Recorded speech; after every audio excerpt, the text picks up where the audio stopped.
Hi, everybody, and welcome to the Disruptors Creed podcast. I'm Kristen Ziman, and I'm honestly a little shocked you're here. Since you are, buckle up. This show is for the bold, the brave, and the mildly unhinged souls who are done accepting this is just the way it is. Around here, we challenge everything: your mindset, your comfort zone, and occasionally your tolerance for sarcasm. Each week, I will drop a cocktail of truth bombs, hot takes, and hard-earned lessons, sometimes wrapped in inspiration, sometimes wrapped in profanity. Either way, it is always wrapped in disruption. So if you're ready to stop settling and start stirring shit up in your life, your work, and maybe even the world, let's get into it.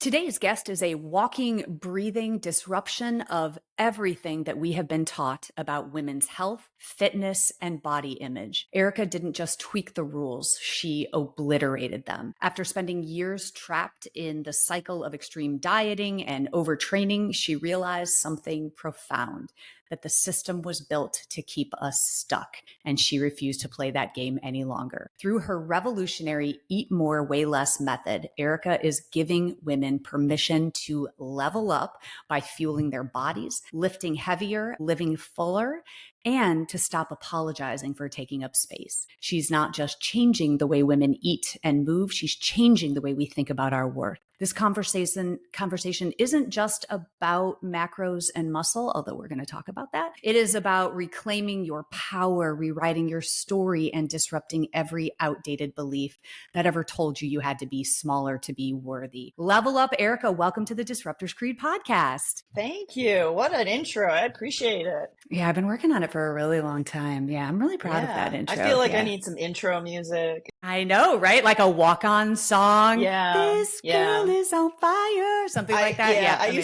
I used to teach at Cycle Bar, and I had my walk-off music. Mm-hmm. The warm-up music. It had a set, a tone, and a mood. So yeah.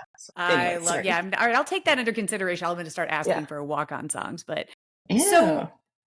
We don't know each other. I started following you from the stratosphere of the World Wide Web, Instagram specifically. And what you caught my attention. I loved what you were doing because women have been conditioned to believe that the path to health and happiness is paved with calorie restriction, endless cardio, constant self-criticism. And I'm describing myself in there. And we've been taught all of that, to eat less, to weigh less, to take up less space. And Erica, you have flipped the narrative on that toxicity. How? Why? Give me your start story and tell me how you came to this evolution that is, I think, going to be a revolution for people. Yeah.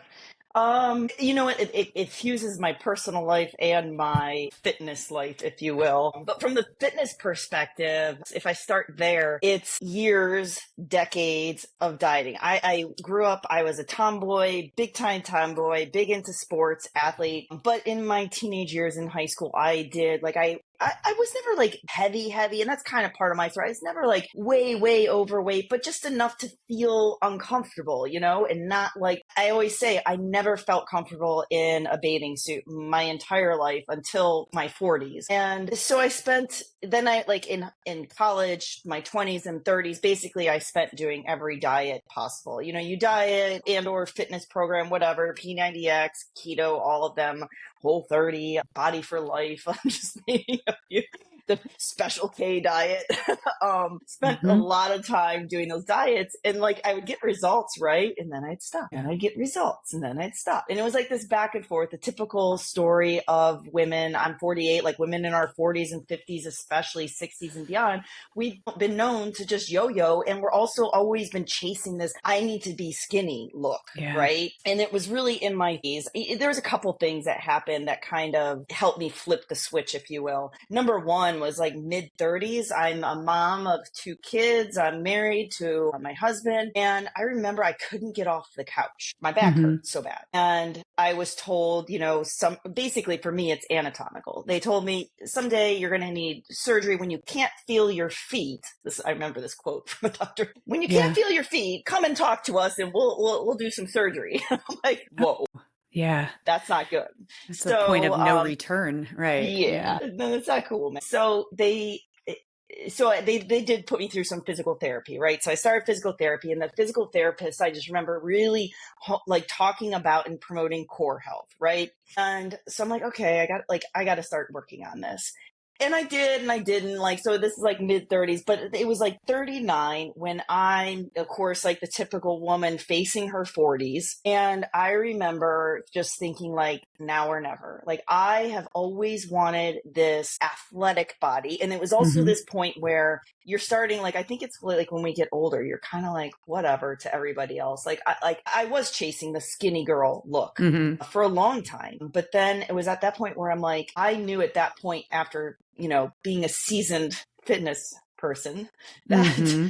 that is not what I'm chasing. And that was really like, that's not what I wanted. And I really, resonated when I see women who are athletic and muscular, like that is my Mm-hmm. sexy. And it took me a while to really understand that and own that. And when I was 39, I went to a personal trainer. In my life, I've only worked with a personal trainer probably twice. Yeah. So I've never really, you don't have to have all the money in the world to do this. But in that first session, we were talking about my goals. And I remember saying, well, I've never felt comfortable in a bathing suit, but that ship has sailed, right? And she looked at me and she said 2 words, and I let these 2 words change my life. And I use this with my clients to this day. The 2 words that she said to me is she just simply said, why not? Mm.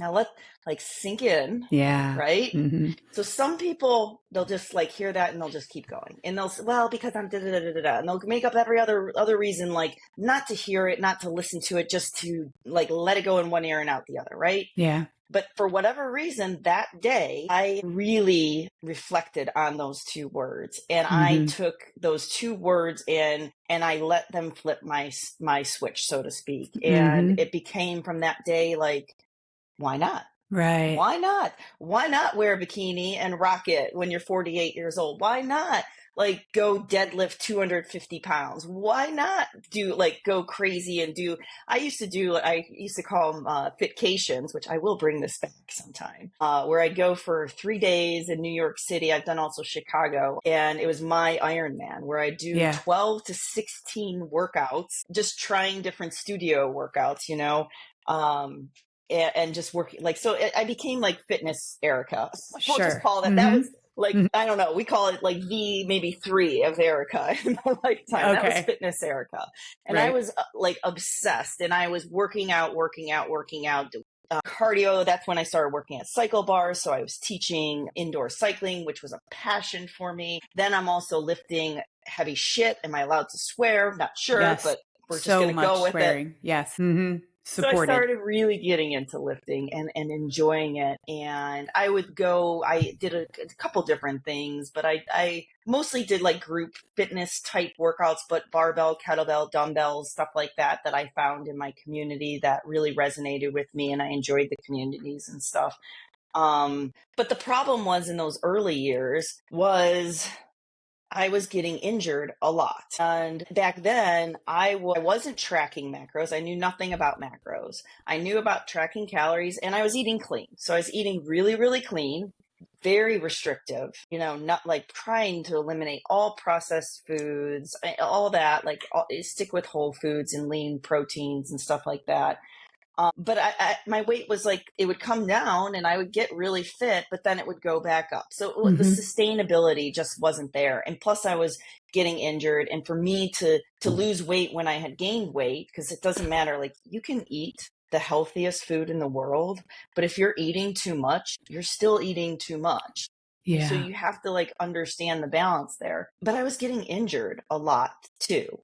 Um, And early in the journey, like kind of like going over to my personal life and like ode to disruptors was it was causing a lot of disruptions in my personal life. You have to make this decision to go after your goals. And there's a lot of people in your life who will not be okay with that.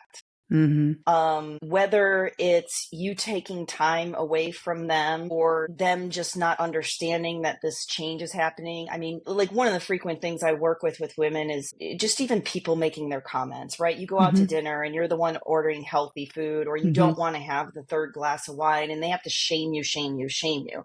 Mm-hmm. And I remember in the beginning of my journey, like letting that make me feel small and doing what they wanted me to do, which it's Mm-hmm. like, why Mm-hmm. am I letting their noise? God. Can we pause there and so we Yeah. can pull on this thread because that holds people back a lot. And I love the idea.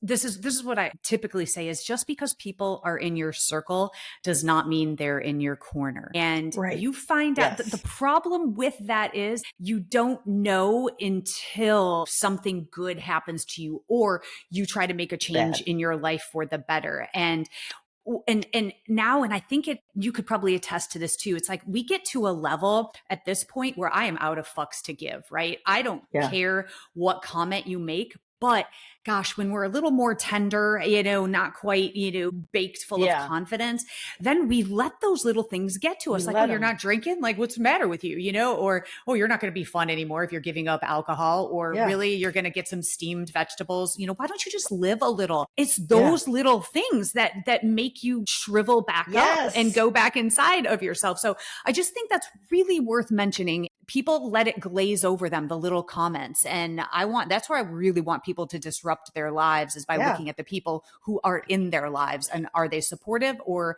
are they building roadblocks for you? And honestly, like saying no to those little comments is very, very hard in the beginning, but it gets easier and easier. Yeah. And as you do it, you build the habit to start stepping into the shoes of this person that you want to be by saying no. And Yeah. it's about habit building. Like these little no's turn into so much bigger as you go through it.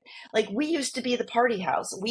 People would be at our house till 2 a.m. and we're throwing back. We used to tailgate all the freaking time. I'm in Cleveland, Ohio. I'm a big Cleveland sports fan. That's all we did. And I remember then like the days and this caused some disruption in my marriage too, where the days where I don't want to stay up until 2 a.m. I was the host that you never go to bed when there's people in your home still. Mm-hmm. Never. Okay. Mm-hmm. And we were also the people that we were last at the party. You don't go home first. And somehow I changed, became, I'm going home. And Mm-hmm. I started learning to tell my husband, my cutoff time is 11:30. Okay. Right. 11:30. I will stay out until 11:30, but I want to work out in the morning. I have things to do Mm-hmm. tomorrow. Or, hey guys, you're still here at my house. It's 12:30. Like, I'm going to bed. See ya. And like, I would get so much shit, especially from like my husband, but it was, and also like we used to stay up late. Our kids were younger back then. We'd put them to bed, and then our time as a couple was spent, watching shows and doing that, like from 9 p.m. till like midnight, right? Well, now, but then also I was getting yelled at if I work out because that's Yeah. taking time away from the family. Yeah. Plus, the kids were young; they have activities. I'm now, and I hate to work out early in the morning, but I was working out at 5:30 in the morning because that is what I had to do. So guess what? I'm tired at Yeah. 10 p.m. I remember nights though, trying to like just throw my husband a bone and make everyone happy. I'll stay up till 11:30, and then I'm waking up at 4:30 in the morning. Yes. And I did that. I didn't sleep, man. But Yeah. I had goals and I Yeah. was not missing that workout.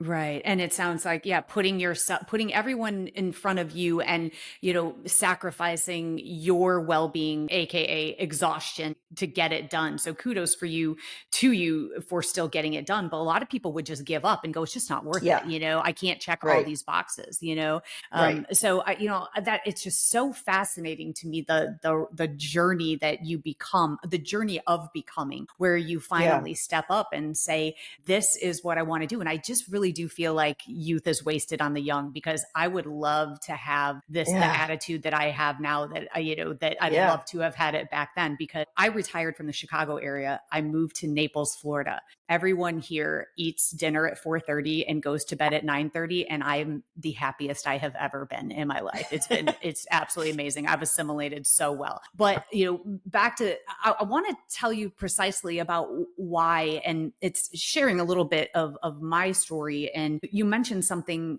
in that resonated with me, is you were never really overweight enough where people would look at you and go, really, you were fine. You weren't, Yeah. it's not like you're heavy or Yeah. fat or anything like that. And I've had people say the same thing. Now, my body image and the way that I have viewed food stems from my childhood. So just a quick overview so you can see why I'm a psychopath. I had a mother who in my formative years had a six pack at the YMCA. She was doing Okay. body shaping classes. She wore the Yep. leg warmers and the 3-pound weights, and she would lead this Mm-hmm. class, and I would be in the back and I would be like, whoa, so cool. And she was the typical yo-yo dieter. So she was like this slim person in my formative years, and then she put on 100 pounds, and she would do this throughout my life. And she was, like tab, and, like going on all of these little diets and calorie restrictions. And then she would lose the weight, and then she'd gain 70 to 100 back. And then it was keto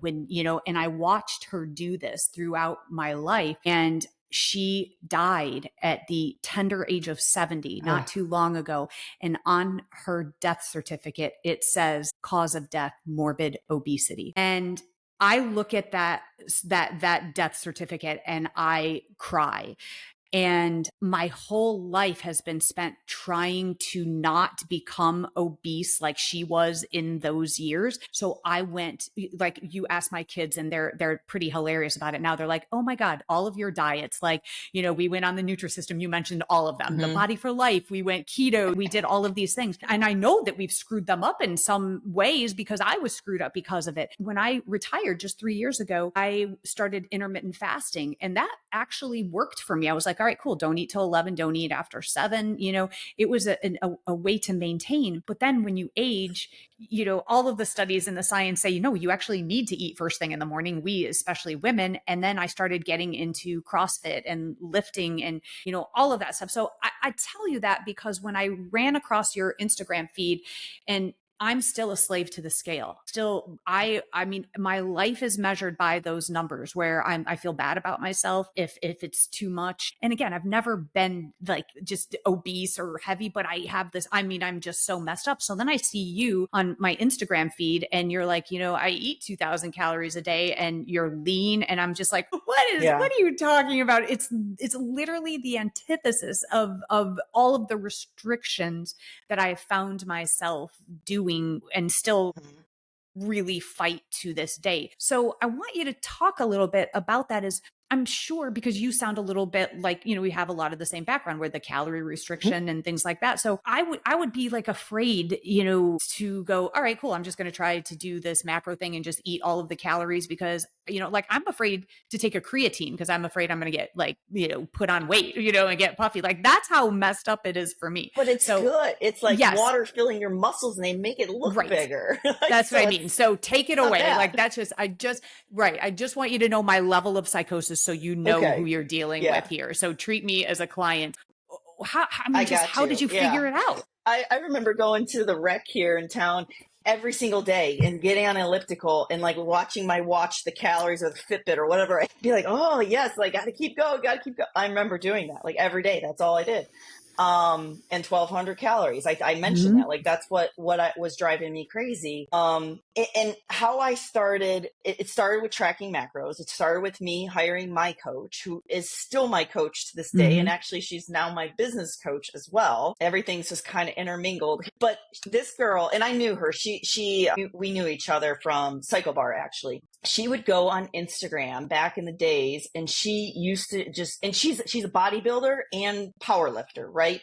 Or formerly, back then she was. She's got this jacked body and she's eating cookies on Instagram, talking about how she can eat a cookie and look like this. And I'm like, and she's driving crazy, right? So you're like probably I do for you. Yes. Right. Yes. So same thing. And so every once in a while, you'll see me with a cookie in a reel, and it's And an some chips. ode Yeah, to no, oh her. no, I know. It's I an know. It's ode to very her. confusing. Yes. But so I'm like, all right, Taylor, just I'm signing up, man. What do I need to do? So I started with her, and that's when I first started learning about macros. Mm-hmm. And I'll never forget, because she started me in what's called a reverse diet, because I was under eating as well. I was eating, I don't know, I think it was about 1,200 calories. Mm-hmm. And for the first 6 months of my journey with her, I lost some weight. I did lose some weight, and I did see some recomposition, but not a ton, to the point where at the time, Lisa, my now partner, which I guess we'll get to that because that's We'll get to confusing that. from, Put that on ice. yeah. So she was like, why the hell are you paying this girl money? Like, what's up, Erica? It's not doing anything. You need to stop paying her. But I stuck with it. And so what I've learned, and then I became passionate about it to the point where I'm now coaching people to do the same thing. Because, and honestly, you talk about my Instagram. My Instagram, I talked to myself 5 years ago ish. So when I'm posting, that is who I am posting to. I'm talking to myself. And so if it resonates with you, know that I totally understand you, because I'm talking to myself, Right. in most of those posts. And so basically, how do you get to this point? Well, I trusted Taylor to show me something different, because I was tired of, I did them like 21-day fix. Don't drink, don't do this, and I would do it for 21 days, be miserable, or don't drink coffee, or don't put cream in your coffee, or I don't know, all these stupid rules. And I just couldn't deal with the rules.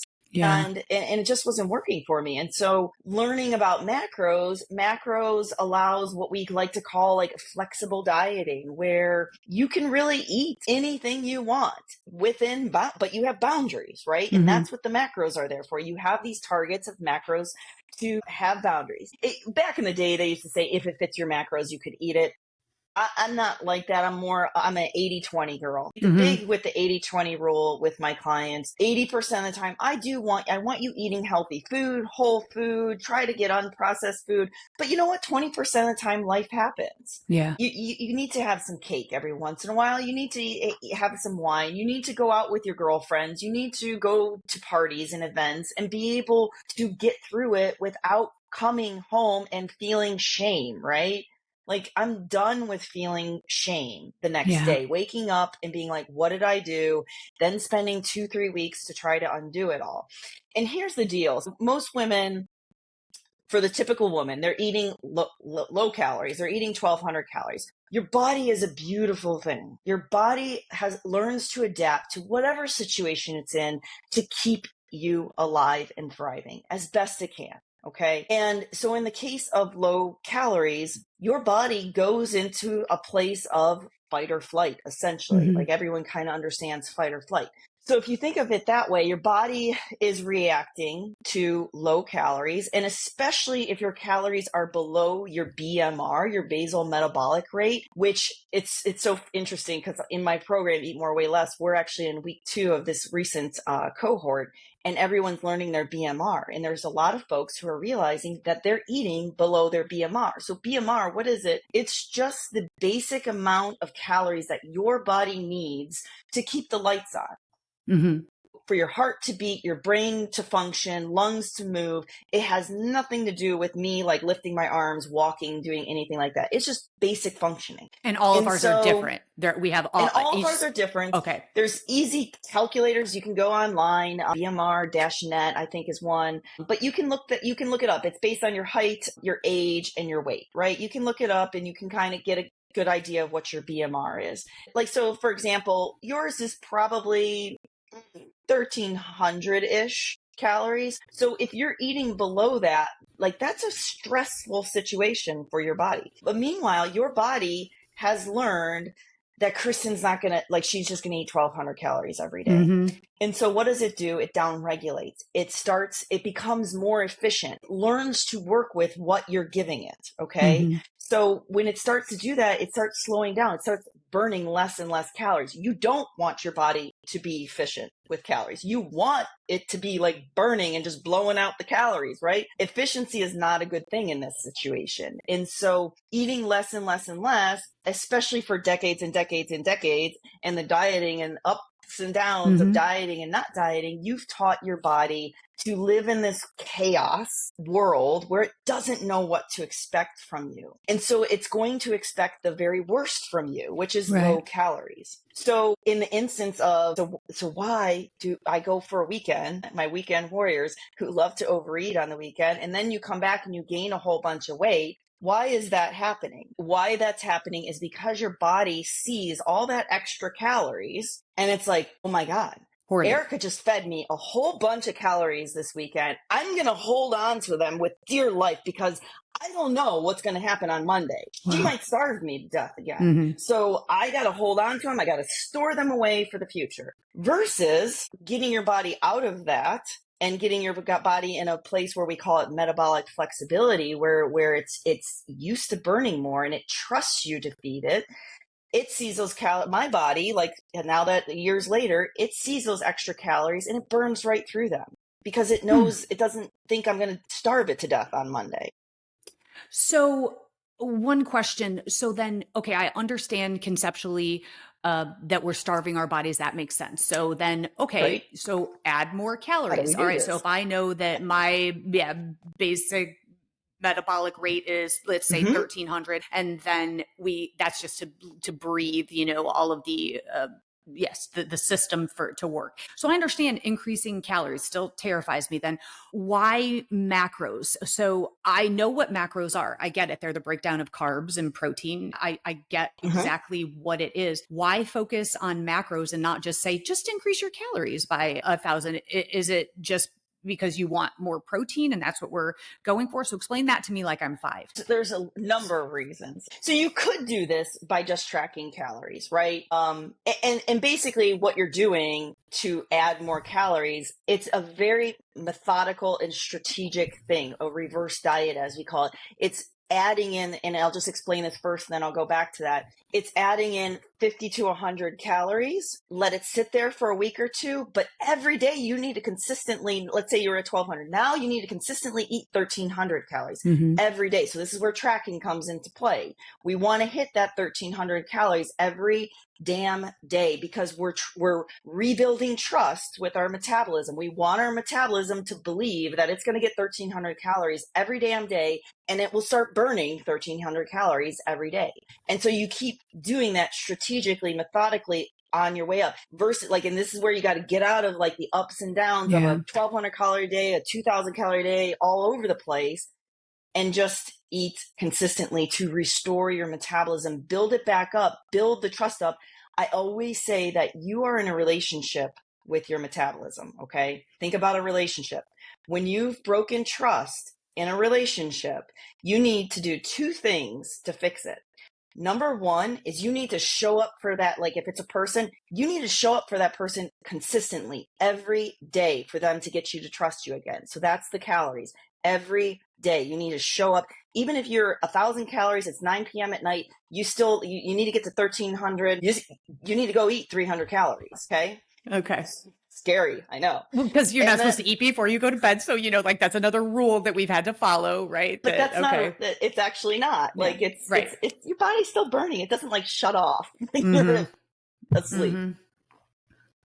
And so it's getting used to that. So it's that consistency, right? The second way you rebuild it is by establishing trust. And that takes time to establish trust. So it just takes time. And we have to be patient. We got to get out of this mindset where, especially if you come to me eating 1,200 calories and you just want to lose weight, you want to lose weight. I understand you want to lose weight. However, we need to fix the underlying problem first. Yeah. And that takes time. We need to rebuild that trust with our metabolism. But so why macros? So number 1, so could you just do this tracking calories? Yes. Macros comes into play, which is protein, carbs, and fats. Okay. And it's basically the same thing as tracking calories. You're just tracking the 3 of them. They still add up to a calorie goal. Right. And I always like to say, if you want to recompose what's on the outside, you need to put the right composition of nutrients into the inside, right? Mm-hmm. And so that's where the macros comes into play, is really giving yourself the right mix of nutrients to get the results you want. For example, could you lose weight eating ho-hos or Twinkies all day and still be in a calorie deficit? Yes, you Mm-hmm. could. No nutrients though. However, Yeah. you're going to lose muscle because Mm-hmm. you don't have any protein to support muscle and maintain and preserve it. And that's what people don't understand, especially with losing weight and all the yo-yo diets we've done over the years, is Mm-hmm. that you are losing a lot of muscle. Every time you lose weight, you're losing muscle. Sure. Unless you're strength training Mm-hmm. and eating enough protein to support and preserve the muscle that you have. And so Yeah. that's where really macros comes into play. And there's other things like you want to have the right mix, because you want to make sure like protein actually there's 4 ways your body burns calories. Number 1 is your BMR. Number 2 is what we call NEAT. That's walking. That's why all us people on Instagram are yelling at you about your steps. Get your steps in. That's 20 to 25% of your calories burned. Then comes what's called TEF, thermoeffective food. That is how much energy it takes to break your food down. Guess what? Protein takes the most amount of energy to break down. Fats, the very, very least. Carbs, somewhere in the middle. Protein and fiber are very similar when it comes to your body needing to work to break them down. Right? So you're spending more energy doing that as well. And we're trying to increase your calories burned. Right. So that helps there. And the final way, I'll finish this point. The final way your body's burning energy, guess what I haven't mentioned? Exercise. Mm. So exercise is really like 8 to 10% of your calories burned every day. Wow. So this is where like I'd rather you get out and move your body, Yeah. get steps in, than go crush it on the elliptical machine. Well, and plus there's such a misnomer there with exercise. I mean, I know people, actually, I've heard them say this is, yeah, I went to the gym last night so I can have a, like eat all day on Thanksgiving. I'm like, oh my gosh, you probably burned like 500 calories at the gym. And, Right. just, the one side that you're going to eat is like that 500 calories. So that makes sense to me. And it absolutely has turned everything, because you do, sometimes people go to the gym and they're like, I can eat whatever I want. So it really is all about the nutrition. So good. So that makes sense about macros. And especially as we age, and I love to see this epidemic of now women coming out of the woodwork that are saying, longevity. It's not just about longevity. It's about it's about not just your lifespan, but your health span.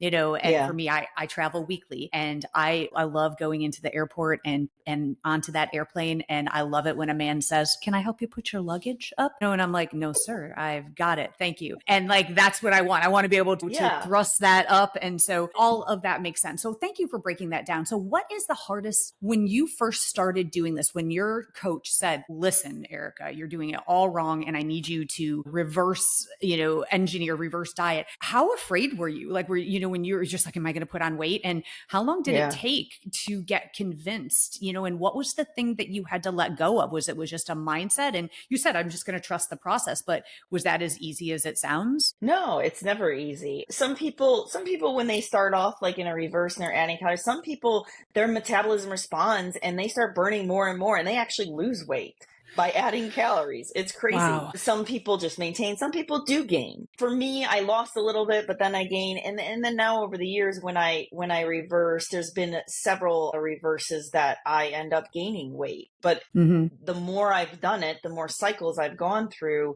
the more my body responds and understands what's going to happen, what's happening. And it understands that now I'm adding calories, and it doesn't add any weight on. Okay. But also, like, weight is a number. Like, we know that too, right? If you're on a diet and you go back to maintenance, you are eating more. So there is more food. There's more food contents in you. You're eating more carbs. Carbs hold water. So is it really fat that you gain? Right. Like that 3 to 5 pounds, is it really fat? Do your pants still fit you? Do your clothes still fit you? So that's where, like, we need to get past the scale.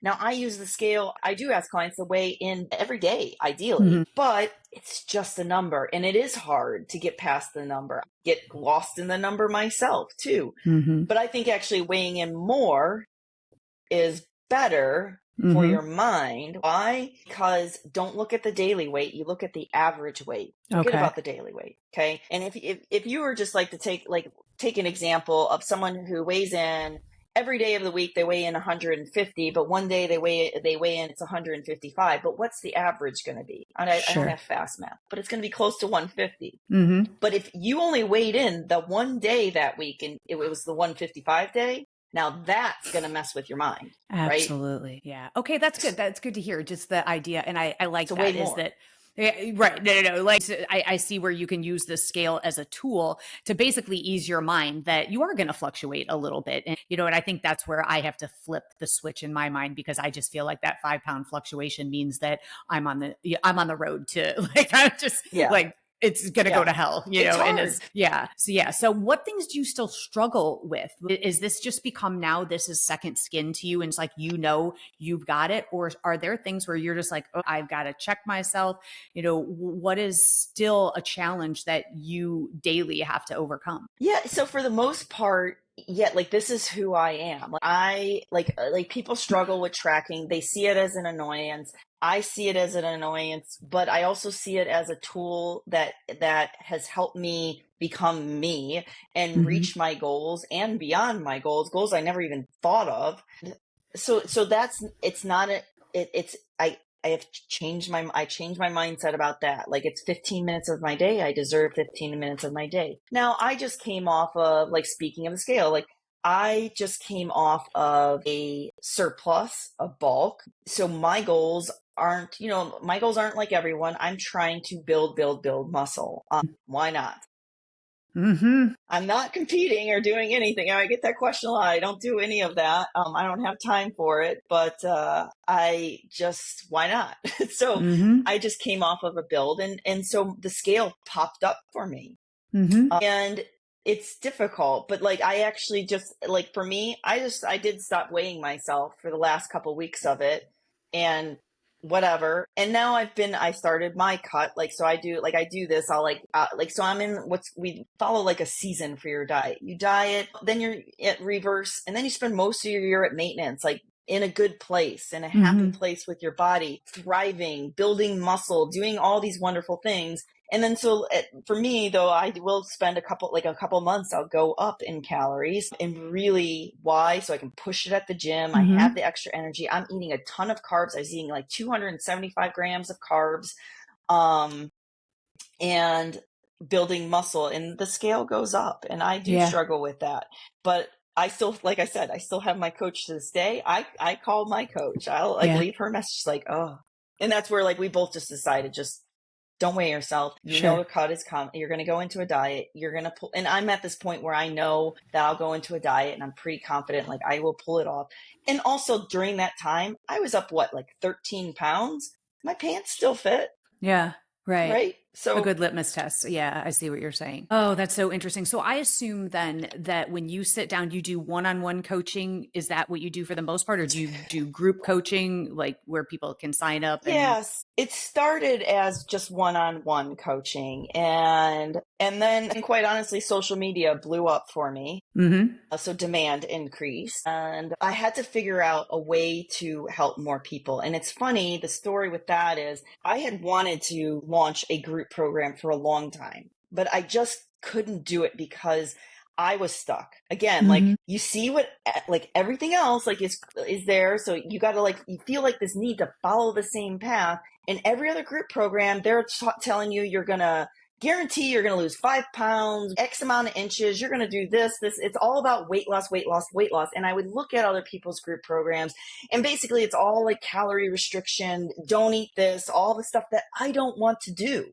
Yeah. And I struggled with it because I also know that, like, most of the people that come to me are under eating. How the hell am I going to promise weight loss when I know that they're coming to me with for lack of better words, a busted metabolism, Mm-hmm. that I need to fix that? Like, so I really, really struggled with it for a long, long time. But then I blew up, and I'm like, I'm turning business away. So I'm like, Mm-hmm. I need to do something. And literally, Lisa and I, we went away for a week and like rented a cabin and had a little retreat, and we Mm-hmm. developed Eat More, Weigh Less. And we launched it like a couple weeks later, and it was really fly by the seat of the pants. The first version Mm-hmm. of it, really, like, we were recording the lessons each week as we went. It was Mm-hmm. kind of crazy, but I figured out a way to help a lot of people. And Mm-hmm. honestly, there's people that are eating little, there's people who are overeating. So I kind of get a little bit of each. But the way I designed it is for everyone, basically, they start with just a week of baseline tracking. Number one, learning how to track if in case you don't know how to track. But Mm-hmm. number two, getting a baseline of food. So like week one, like really you're not spending any time practicing eating healthy really, Right. or like with any target or really any possibility of losing weight, because I tell them that's your marching orders. Eat as you normally eat. Yeah. I Just want to do what you see a do. baseline. Right. Right. Okay. Do what you do. I don't care Uh-huh. what it is. Don't try to impress me. Do what you do. And then at the end of that week, then we start like looking at what they're doing. And then we start giving them a calorie target and a Mm-hmm. protein target. So we're starting small. And now we're starting to focus on consistency. Like, because a lot of folks are eating like one day low, one day high, all over the place. And then we start focusing on consistency. And then as the program goes, we'll add in carbs and fats, but we also are figuring out where each person is in their unique journey. Some people, they're ready for a diet, so we can put them into a calorie reduction. Some people, we need to restore your metabolism. We need to teach your metabolism to burn more calories again, so that then I can put you on a diet. Because if you come, and this is one of the things that we're figuring out those first couple of weeks, like what is your maintenance calories? Yeah. Because you can calculate that.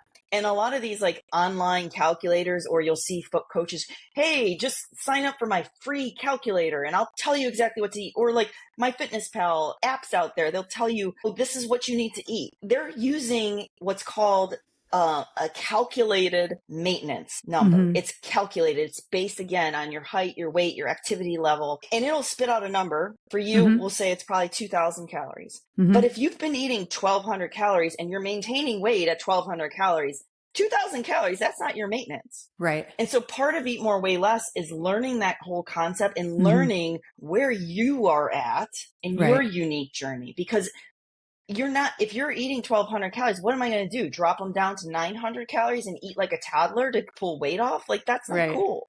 Yeah. Dieting is about being healthy.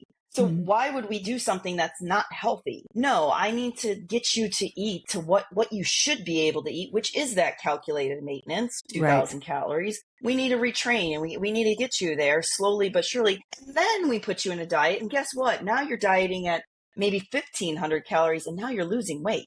So when you Right. started, you're at 1,200 calories maintaining. Yeah. Then we get you up to 2,000. And then all of a sudden you go down to 1,500, and guess what? You're losing weight. Like it's Right. a Yeah, that's whole different, incredible. and it's a different ball game to diet at 1,500 versus 1,200. That's Wow. not And fun. so you're able to take a group of people and still keep it individual, knowing that every single person is going to have a different threshold and different needs. And so, but just doing it in a group setting, or at least a group Yes. program, makes it easier. And plus, are they allowed, or do they Yeah. lean on each other as well? I mean, is Yeah, it so a that's a network? big Okay. piece of it. Yeah. The program, it's a cross between like a weight loss challenge, if you will, but it Mm-hmm. really more so is a course. Yeah. People leave there, they laugh, they say they have a PhD in macros, that Mm-hmm. they've learned things that they've never learned in their 40, 50, 60 years of life.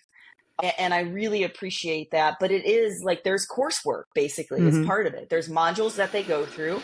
They're learning from like the basics all the way up to advanced strategies about macros, metabolism, Mm-hmm. understanding flexible dieting, understanding how your body works, where your body is at in all of this. And then they're also learning like how to calculate macro targets. It's a lot of DIY, them figuring it out with me there supporting them. And on top of it, yeah, there's a community. That's a big piece of my story. My success has been over the years. I have been with a number of different like fitness programs, if you will, or Mm-hmm. fitness communities. And they have been a big piece of my story to Mm-hmm. success because they kept me showing up. And so when I started this, that was the underlying goal, is I really want to create this community, especially like my indoor cycling days, like the community there. I still, to this day, I cherish it. It is something that is that I hold dear Mm-hmm. to me, the people from that time in my life. And that's what I wanted to recreate. Like, Mm-hmm. it's my turn to like give this gift back to the folks who are entrusting me with their health and give them the gift of the community. So yeah, they have a community and I love it. Like they talk to each other. They want to meet up. They want to have a vacation. We're talking about like all like doing a little vacation, doing things together. We have monthly like Q&A live Zooms. I have guest speakers come on and talk to them. We have all sorts of activities. Like this month, we're doing an abs challenge, all sorts of little things to keep them engaged and keep them going on. Because basically the Eat More, Weigh Less is a structured program. Or the original one was only 4 weeks. Now it's 6 weeks. So it's currently, who knows what will happen in the future. Which iteration, someone's listening to this in the future, right? Right now it's a 6-week program. And at the end of that, once you graduate, you have the ability to stay in the community. Level Up Life is what we call it, for a minimal fee, monthly fee, to stay in the community, stay with the people, have all the benefits of all the resources that you just used. Plus there's so many more now available. Anything that I give out for free or have for my clients is in that community. I have so many resources. And then they also have me there. And that's a big perk of it. So as they move forward, if they are looking at a long reverse and they get to maintenance and diet maybe isn't for another 6 months from now, they stay in, they have my support there to help them and guide them with their macro calculations, with their steps in the process. And so I'm there to coach them. That's absolutely incredible. And I mean, and that, kind of brings things full circle, having this community of people. It's not just studies have shown the Harvard longevity study, the longest running study has shown, eating well, exercise, major components, but community, human connection is the other thing. And we all have it like in workouts, like CrossFit. We all have it in workouts, because that was me. It was workouts. Yeah. And that's where I'm like, no, I'm going to change the game and let's do it in nutrition. I love that. Love that. So full circle, and just bringing this back around, especially when you talked about, the life that you were stuck in, and especially with a spouse that probably was, I'm sure good person, just wasn't supportive, for what you wanted. And there are so many people out there that are stuck in lives that, air quoting here, that look fine. Yeah. But they don't look great. feel, yeah, exactly. And, you and I have very similar stories. So you made bold changes, not only in your health and wellness, but in your personal life too, by choosing authenticity over comfort, and you don't have to go full into the story, but you woke up one day. How does that work? Was it a transition, or did you just have this epiphany that, wow, I am not where I'm supposed to be? Yeah. And it was like a lot of little things. So I came out at age 44 in 2021. I came out. At the time I was married 20 years. I mean, my story is a Catholic girl who basically did everything that I was supposed to do, or I thought I was supposed to do. I went to prom, married the prom date, had 2 beautiful children, got the great job, the great house, the picket fence, had the life that everyone, like you said, everyone like thinks is like this beautiful life. And I don't want to like say it wasn't. It was like, it was so good. My husband, was my best friend. I will love him forever. I just more and more learned who I was, and I had just denied it for a long, long time. And it did get to the point, like going through like the fitness kind of like helped me have the courage to start seeing it. I had never seen it before. Now I look back and I was like, in my 20s, 30s, whatever, I'm like, yeah, that makes sense now. Like connecting the dots backwards. Maybe that was a little sign that I just missed, because I was tunnel vision that I'm a mom, a wife, a homemaker, or whatever. Like I just got so focused on all of those little things. And then, I met my now partner, and I will say, like, meeting her, it was like, aha. An aha moment. Like, this isn't just feelings of friendships. And then it was a long struggle from there, because you realize this, but you're like, no, this cannot be me. This Yeah. cannot be me. This is not me. This is not who I am. I do not want to be this person. And you deny that person. There's a lot of self-loathing that went on. Honestly, I actually started tracking macros like months into, like I was in a storm personally when I started tracking macros. I was at the point where no one really knew me except for maybe one close friend of what was really going on. And I didn't know what the hell I was going to do. There was no way I was going to leave my husband. No way. Divorce, that is not an option. And I started tracking macros, and I do say that macros helped save my life. Wow. Because it gave me something to focus on and feel good about, because I did not feel good about myself then.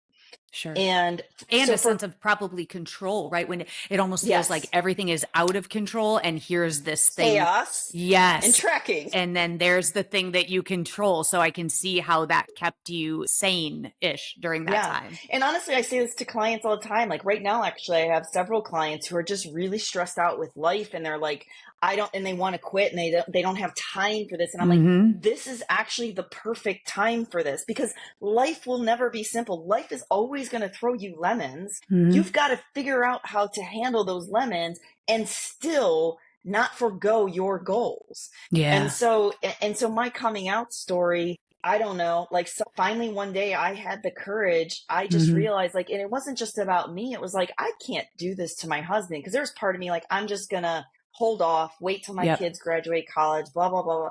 And then I'm like, I can't do this to him. That's living a lie. And that's not good to him either.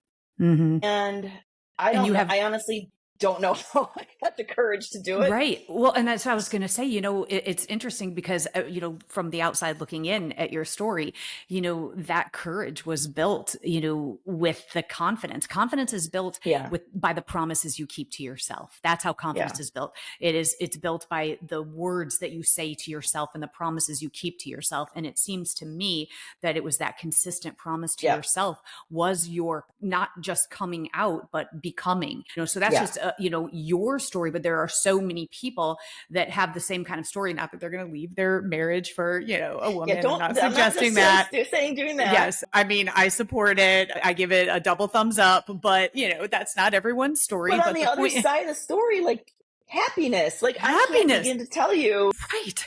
Right. I thought I was so happy. Yeah. Yet I look back and I'm like, gosh, I was going through the motions. I was going through the motions. And right. Especially as a mom, I look back and I was not fun. I was always yelling. I was not engaged either in my kids' life. And I'm like a 180 at this point. At least I hope they feel that way. But I want nothing more than to be with my kids. And before, I felt like I was always escaping it, but I realized it was more like I was trying to just escape the life. I was just overwhelmed by it all, about trying to be so many things. And meanwhile, all I want to do is be a gym rat and like build my body. And and that's where I felt good, was in the gym. So I kept escaping to the gym. Yeah. And my husband, even he called me on it too. He's like you are running away from something here at the house, And right. Well, and isn't it interesting about kids, right? We do this thing where we maintain for the kids. So we keep the life that perhaps no longer serves us. Or in that Harvard study in longevity, and also 5 Lessons of the Dying, one of the number one things is that people regret at the end of their lives is living a life based on the expectations of others. And think about that, how our mind is so messed up that we are going to stay in this box because we have children, when, I mean, I don't know about you, but I wouldn't want that for my children. I would want my children to not stay in the box. And yet we do the thing, and it's just so it just doesn't make sense. It doesn't make any sense. I hope that they see this, what I did, as the greatest lesson I will ever teach them. Yes, like for me their own blowing lives. up my life. Like, don't do what I did and live 44 years of your life based on what everyone else wants. Like, Absolutely. Don't do that.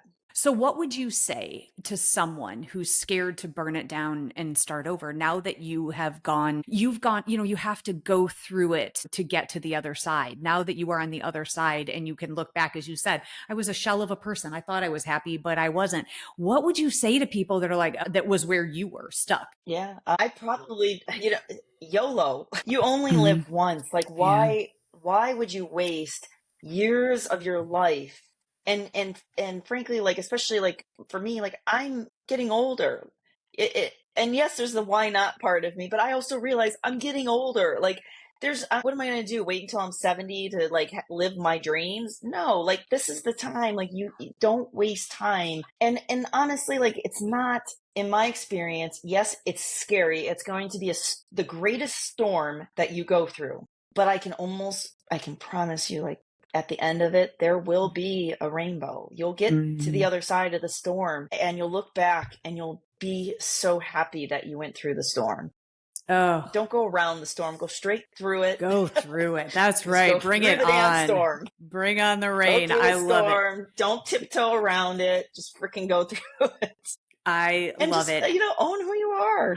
I'm going to leave that right there. That is a perfect ending to this conversation. This is, an evolution of self and disruption of not just our health and wellness, but disruption of our lives. As you said, you get one wild and precious life. That's it. So, Erica, where can people find you if they want to join your movement? Yes. Instagram is at level up _ Erica, ERICA. I'm also on Facebook, Level Up Macros. Come find me, follow me, send me DMs. I answer DMs still personally. So it's usually me answering you. Send me emails. I'm here. Fantastic. All right, I'm going to look forward to a fitness retreat in the future. I'm going to jump on that with you. So, well, thank you so much for being here. I very much appreciate it. It was great talking to you. Yes, you too. Thank you. And that's a wrap on this week's episode of the Disruptors Creed, where we don't do average and we sure as hell don't do status quo.